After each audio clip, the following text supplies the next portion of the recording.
Hello, my name is Jen and welcome to the book Refuge.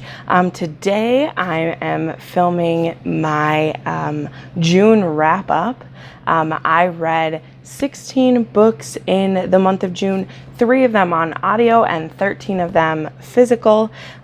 So I'm super excited to walk through them with you. I'm going to do them in order from what I like the least to what I like the best because, you know, why not save the goodies for the ending? And also I want to get through the ones I didn't like as quickly as possible. So let's get started with that. Starting with a book that I gave 2.5 stars. Oh, this one's gonna hurt. It hurts me that I had to do this even. But that is Sky in the Deep by Adrienne Young. This was my All-Crate book for the month of May, and I had such high hopes for it, such high hopes of loving this character, and I just couldn't get into it.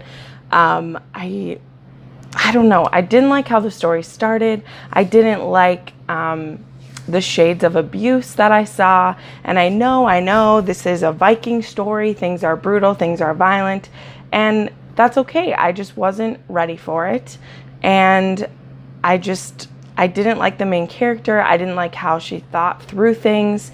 And I did DNF this at about 100 pages. So, you know, it could have gotten better. I heard a lot of people liked it, but I've also heard a fair few people agree with what my thoughts are on it. And that's that it just really trudges along. And after a great battle in the beginning of it, it just really tapers off and becomes kind of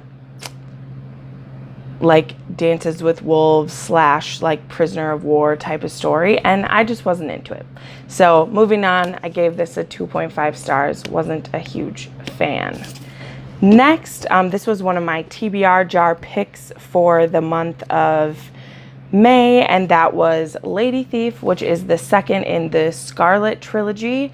You'll have seen in one of my book hauls that I just bought the third book in this series when I was reading this one.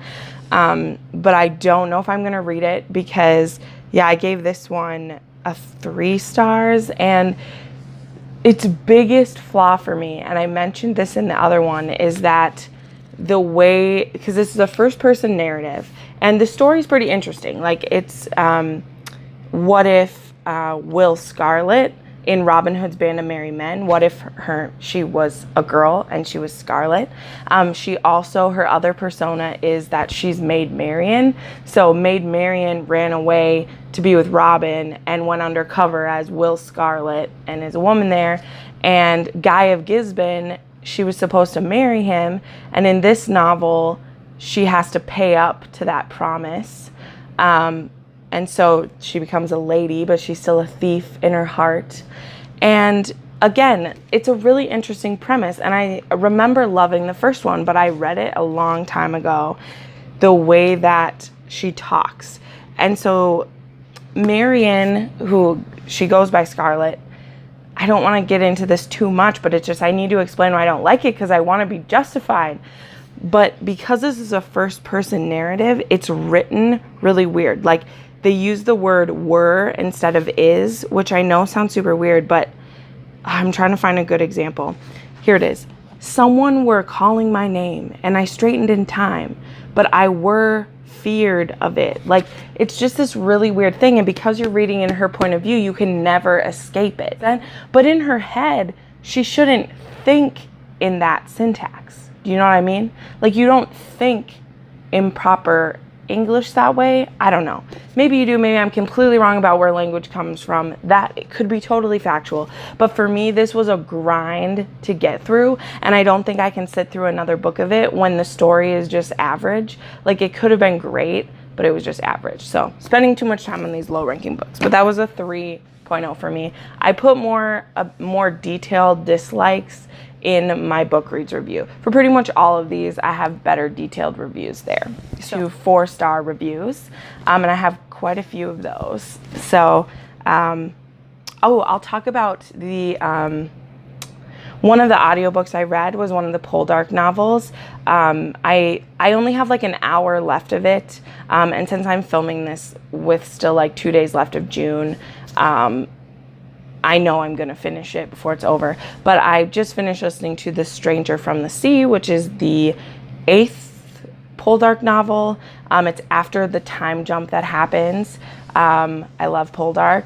I am slowly but surely making it through that whole series. It's been a couple year endeavor for me, but when I'm not listening to like an exciting audiobook, I'm listening to those because they're exciting, but they're really like, they're just mundane, like everyday life. And so they're a real good palate cleanser for me, especially once you see some of these other ones I've read that are like high intensity.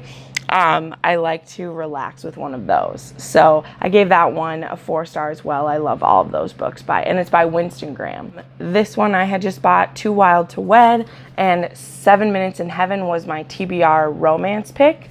These are both by the same author, so it was kind of funny that I pulled her name out of the TBR jar. But these 2 books are by Eloisa James. She's one of my favorite romance novels. 7 Minutes in Heaven is about this woman who runs a governess agency, and this young lord has just adopted his 2 younger siblings, and he's trying to get them ready for society, even though he himself is a bastard. He's trying to raise his legitimate brother and sister as best he can, and he needs a really respected governess to help him do that. He also needs to find a rich wife, and trouble ensues, as it so often does in a romance novel. And then Too Wild to Wed. This is the 2nd novel in the Wilds of Windlow Castle. This is her newest series that is ongoing, and I love it so much. I love series about this kind of stuff. But this is about the oldest brother in the family who, the woman who had previously snubbed him, she is now working as a governess, this is funny, in his family's home, taking care of this guy's youngest brothers and sisters. And he decides that he forgives her and that he wants to win her back. So it's cute. Again, these are like palate cleansers for me, but they both get 4 stars because for what they try to do, they succeed, which is to, you know, help you get lost for a little bit and have a great time. So, I don't know how many of you are like in this for my romance reviews, but if you would like more detailed reviews of romance novels, please let me know because I read a lot of them. I just feel that like young adult is what a lot of people are like here for, so I tend to put more time into that. But if you'd love to know more, please, by all means, let me know, and I would be happy to talk with you about them or do more detailed reviews. At the beginning of this month, I read These Broken Stars by Amy Kaufman and Megan Spooner. You're gonna see more Amy Kaufman from me shortly because I read some of her other books, hint, hint. This I did give 4 stars to. I really liked how it was set up. I liked the story, even though it got a little bit funky at the end. And astute viewers of mine will know that I had all 3 of this trilogy on my TBR for May, or for June, but unfortunately, I just haven't been able to get into the 2nd book yet. And so I'm doing my normal thing of like, I will get back to it because now that I've read more things by Amy Kaufman, I'm interested in this series. I loved these characters so much. And one of the things I dislike most in series is when they then go to other characters when I'm so into them, which is silly because you're about to see another trilogy that I like when they do this. But for me, I just love these 2 so much, and I was just starting to like really get into it, and then this one was over and I just haven't been into it. But I loved this one. This is about, it keeps being sold as like Titanic in space, but to me, it's only like Titanic in space for the first like 50 pages. And then it becomes kind of like a Robinson Crusoe type thing on this abandoned planet. And a poor soldier and a rich girl end up on this planet together, and they have to try to survive and make it back to civilization. Or do they want to make it back to civilization? Because there's a lot of problems waiting for them there. So I loved it. It was gorgeous. One of my favorite covers. And I do want to finish the series, but for this month, this was the only one that I got to.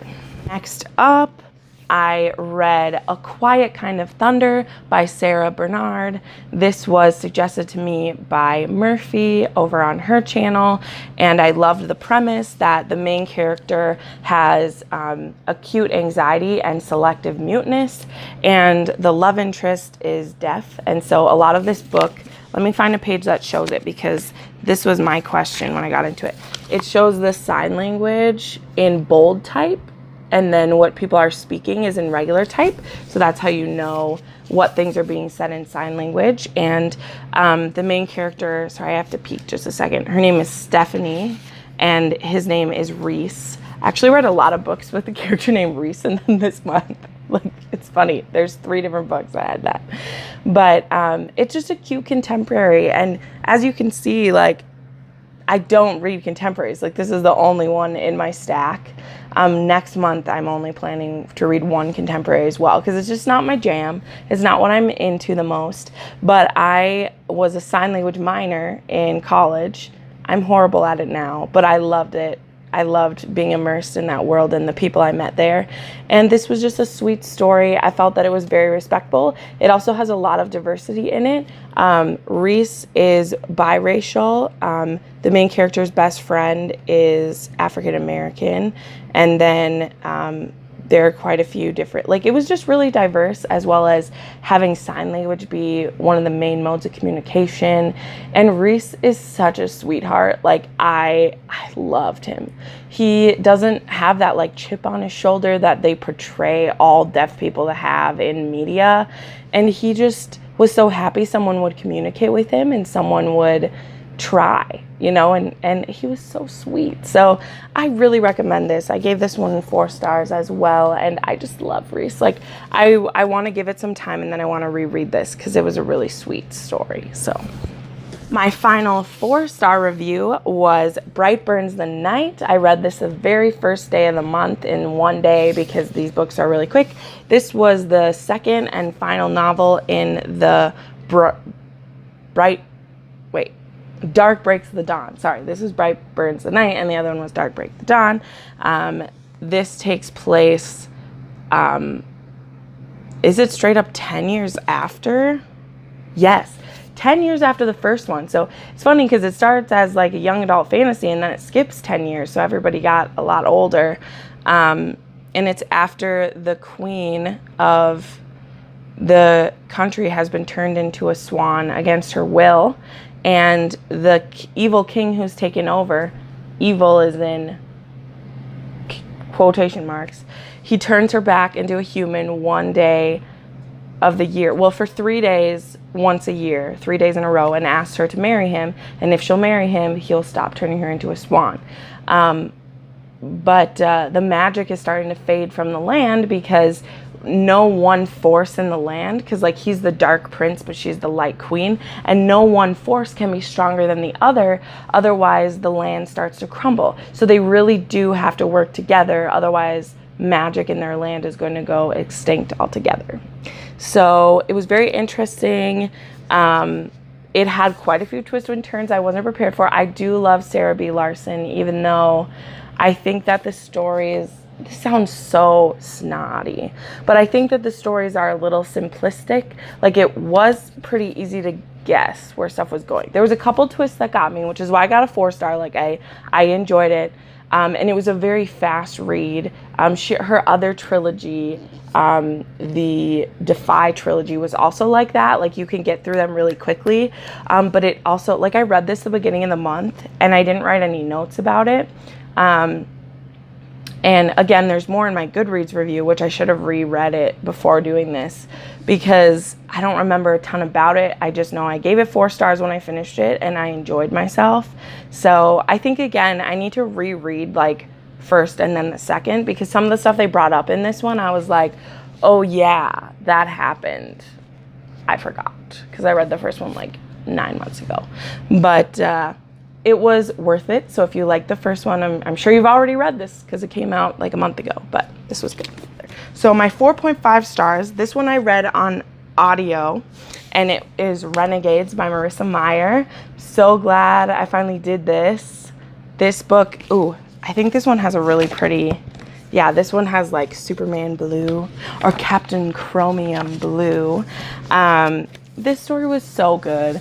I didn't do a full like book talk on this because I feel like it's been talked about a lot. I'm really late to the train, and I guess it's because like I had such big expectations for this book that I was afraid of being let down. Like I was afraid, and I shouldn't have been afraid because Marissa never lets me down. She never lets me down, and I'm so glad that this is going to be a trilogy now. The next one comes out in November, and it's called Arch Enemies. I'm super excited, but this story is so hard to just break down really quickly, but it's a story where superheroes are all around, and like society has broken down, and then it's been rebuilt by the superheroes, but they're not doing a great job. And this one girl, her name is Nova. She's been really let down by the superheroes, and so she leads a group of villains who are trying to make things right. And so the inciting incident of this book is that she tries to kill Captain Chromium, who would be like the Superman of this world. And she has to try to shoot him right in the eye because that's the only place that is vulnerable on him. So that's the inciting incident, is she's trying to kill him. And spoiler alert, it doesn't go off quite like she planned. And she ends up running into this guy right here called the Sentinel, who maybe is a superhero, maybe isn't. It's hard to tell. But I don't want to spoil this because I somehow was able to escape all the spoilers, even though this came out months ago.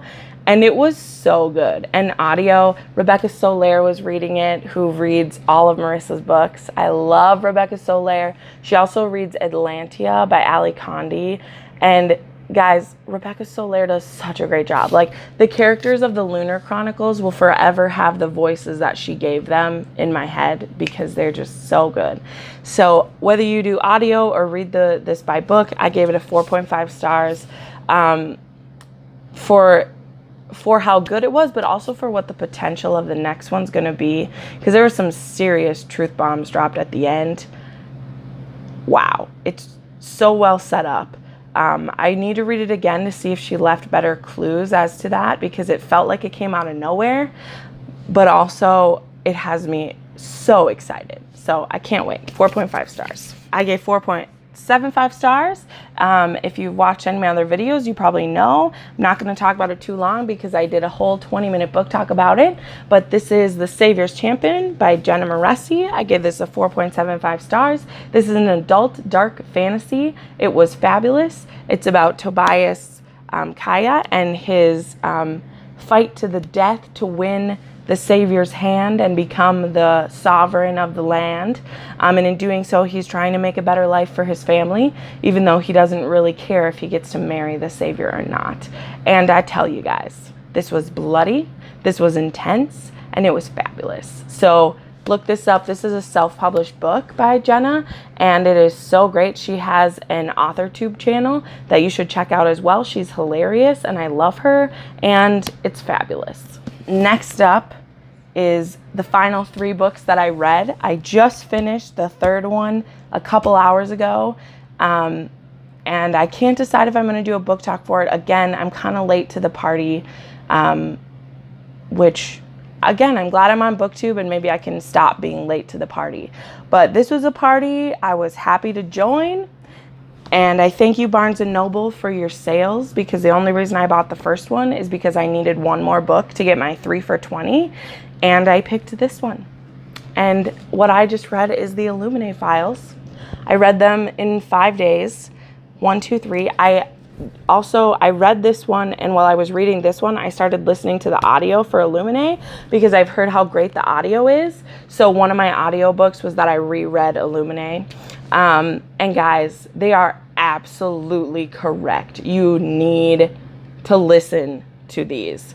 But I do suggest you either read it first and then listen to it, or you listen to it while you read it. Like, I know that sounds like a commitment, and you're like, I can't do both of those things. But you would totally miss out on this beautiful format if you don't read it by hand.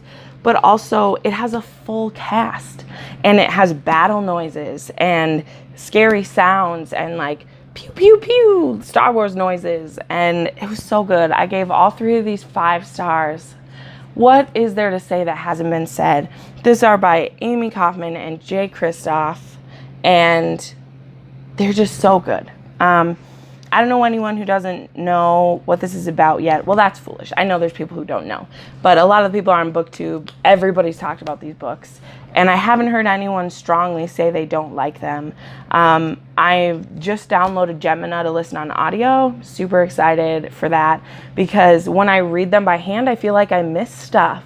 Like, I feel like I miss things because some of the pages, stuff is like all over the place, so it's hard to like read everything.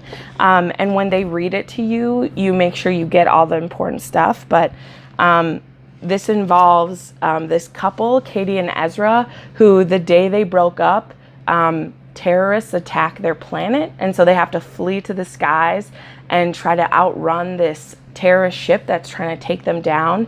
And aboard the ship, there is a terrifying artificial intelligence system named Aiden, who has his own ideas about how to take care of these people.